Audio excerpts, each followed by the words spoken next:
Hey there, it's me, Dr. Housecat, a scientist who's traveled all the way from the 22nd century. I've traveled back in time to the 21st century just to speak to you guys about stuff through animated videos that I've made. In this webisode, we speak about caffeine.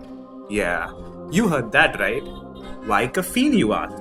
You see, in the future, caffeine is gone totally out of control and is one of the major addictions affecting the human race. So in 3, 2, 1, begin! Did you have your cup of coffee this morning? Did you know that there are over 1 billion cups of coffee consumed daily around the world?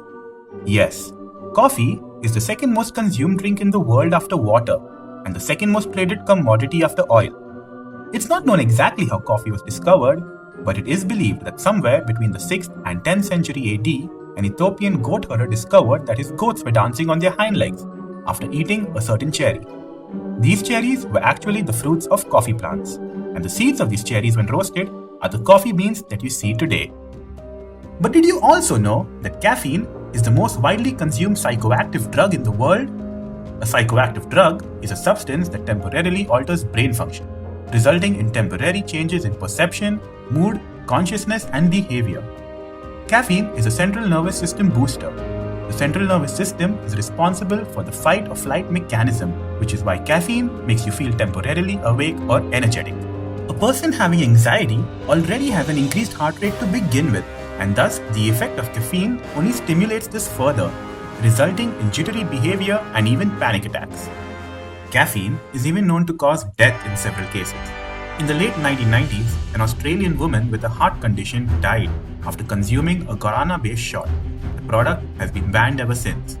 In the year 2009, in Canada, 40 seagulls died from a caffeine overdose after eating used coffee grinds. In 2011, a 14-year-old girl from Maryland in the United States died after consuming 2 cans of the energy drink Monster. In 2013, a guy from the UK who consumed a tin of 12 energy mints died. Also in 2013, a New Zealand woman died because of the habit of drinking 10 liters of Coke a day. Even though caffeine wasn't the only reason for her death, it was a major contributing factor. There are, however, other concerns which may not seem as threatening as panic attacks or death, but take a toll on your body nonetheless, like having a caffeine crash, for example. Caffeine stimulates your central nervous system, and so it utilizes your existing reserves of energy for a short period of time. And when the effect of caffeine is over, you tend to feel more tired than you were before consuming it. Think of it this way. You're driving a car, let's call it car A, at 80 kilometers an hour, and you're losing a steady amount of fuel. Another similar car, car B, is being driven at the same speed, also losing the same amount of fuel. Now you floor the accelerator of car A, and the car speeds along at 120 kilometers an hour. The speed of the car has increased, obviously, but in the process, car A also ends up consuming more fuel than what car B consumes to cover the same distance. Hence, on reaching the destination, car B would have more fuel in reserve than car A. Now using the same analogy, the car is your body. The fuel being used is your body's consumption of energy, and the caffeine would be the accelerator. The caffeine doesn't give you an extra dose of energy, it just initiates a temporary burst of adrenaline, leaving you more fatigued when the effect runs out than what you would have been had you not consumed it. This is an example of short-term crashing. Now let's look at caffeine crashes over a longer duration. Adenosine, a chemical substance which plays a role in promoting sleep, accumulates in the brain while a person's awake. The longer the person's awake, the more the accumulation of adenosine in the brain, which is why you start to feel more sleepy the longer you stay awake.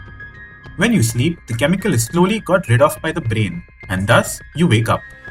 The molecular structure of adenosine is similar to that of caffeine, and so caffeine accumulates on the receptors, thereby blocking the interaction of adenosine with the receptors temporarily. However, the brain adapts to produce more receptors, and so you tend to consume more caffeine to feel the same energy boost, and your intake of caffeine continues to increase gradually. But when you do eventually happen to miss out on that cup, the adenosine gets attracted once again. And since there are more receptors in quantity now, the amount of fatigue is tremendous. But there are advantages to drinking coffee too. Coffee is known to prevent liver cirrhosis, lower the risk of type 2 diabetes, and even reduce the risk of colorectal cancer. In fact, according to Guinness, The oldest cat in the world lived to the age of 38. This cat, named Grempuff, was fed a cup of coffee every morning by its owner. So caffeine isn't exactly the bad guy here. As long as you don't consume in excess, you should be fine.